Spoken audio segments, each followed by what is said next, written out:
Jaime, what the hell are you doing with an iPhone? Gotta give it to Jaime for that great beginning joke. By the way, purple was also for royalty, King Rivera. I like that title. Stop hating on Monday, that's just racist. You know, I hadn't really thought about it that way. That's right, it's that time of the week. I am Jaime Rivera, this is Pocket Now, and this is the Pocket Now Daily Recap for last week.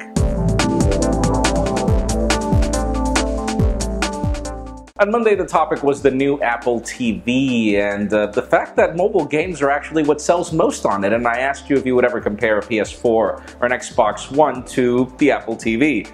We had 678 comments. There's a difference between console gaming and playing mobile games on a TV, and I love the point that you make, particularly because, yes, these are mobile games, not console games at all. Why would you use an Apple TV for gaming? It's only compatible for mobile games, and yes, that is the biggest limitation. Apple is trying to sell it as such, and mobile games have actually gotten really good, but that's not necessarily a selling point for the Apple TV either. Consoles are way more better to play games, and while Apple TV has still potential to go after it in the future, currently, for me, consoles win, and I get what you mean. Yes, console wins for me too.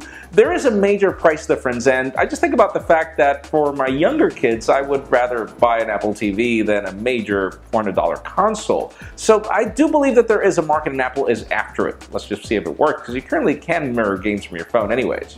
On Tuesday, I asked you if product placement is important to you whenever you see this particular phone on a movie, because James Bond is back then was apparently having issues with either Xperios or Galaxies, and that news was rather vague, by the way. But hey, we had 1,127 comments. Thanks a lot, guys. We start with, the only reason I went to see The Dark Knight 2008 was because of the Nokia 5800 Express Music phone that was featured in it, and then I went and bought one.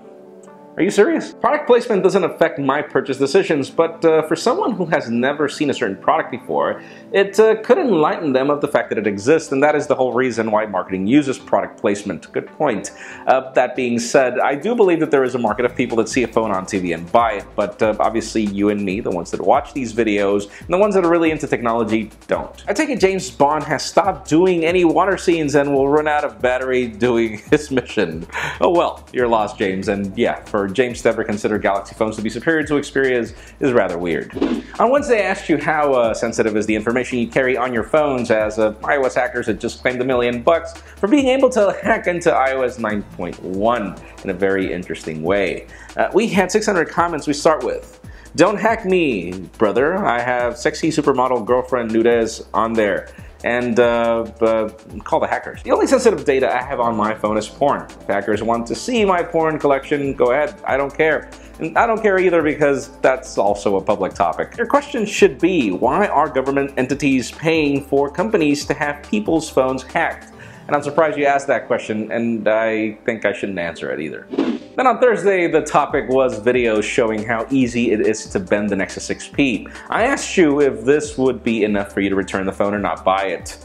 We had 818 comments. We start with, "Any phone will break if you try to intentionally break it." True. But it requires very little intention to smash or break or bend that Nexus 6P, which is sad. Who the hell actually bends their phones? And you know, that is a very interesting question. I don't, and yet I was able to bend the iPhone 6 out of the blue. I just put it in my pocket and for some reason it bent. And I'm talking about the small iPhone 6, not the larger one, by the way. Honestly, it really annoys me that so many people are dismissing it or just not wanting to believe it when the iPhone 6 bend test blew up to an enormous amount, and it seemed that everyone, even outside the tech community, knew about it. And you have to remember, iPhones are a lot more popular than Nexus devices, so this is just into defense of people, but then again, yeah, it's not convenient for either Google or Huawei for this phone to be so easily bendable either. I do understand that certain companies do certain things to avoid this going to mass media, and Apple is one of those companies that just doesn't care. Finally, Friday, the topic was the $99 Chronos, the small little disc that you attach to any dumb watch and turn it into a smartwatch. I asked you if you would rather use this or buy a smartwatch. We had 563 comments. "My G-Shock and Chronos, why not? At least I can know what time it is when the battery of the Chronos runs out." true, that is the major problem with major smartwatches out there after the second day. I mean, if you're traveling on a transatlantic flight, you're screwed. You lose the watch after a certain amount of time, and the chargers for these watches are just so clunky or big or ugly that you'd rather not carry them either. I finally saw the new Moto 360 in person today, and damn, it's beautiful and elegant. Wouldn't mind getting a smartwatch to replace my Casio. You have to remember the price difference between that Moto 360 and the Casio is going to be huge, but true, the Moto 360 is gorgeous. Rather buy a Chronos. Tired of ugly flat tires, bezels, weird clocks, and annoying notifications that I check on my phone without the smartwatch. Not to mention useless battery.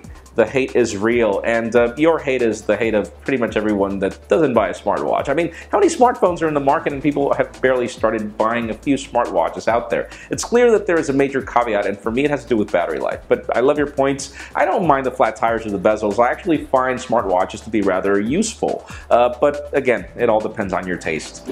That's it for the Pocket Now Daily Recap. Thank you very much for watching. A couple of tips if you want your comments to be featured. Number 1, keep them short. Number 2, stick to the point. Number 3, try to get some thumbs up. It helps us spot them a lot easier. You can also follow us on social media and subscribe to our YouTube channel as well. You can follow me on Twitter, Jaime_Rivera, or on Instagram at Jaime Rivera. Please give this video a thumbs up if you like what you saw. I am Jaime Rivera. Thank you very much for watching. We'll see you next week.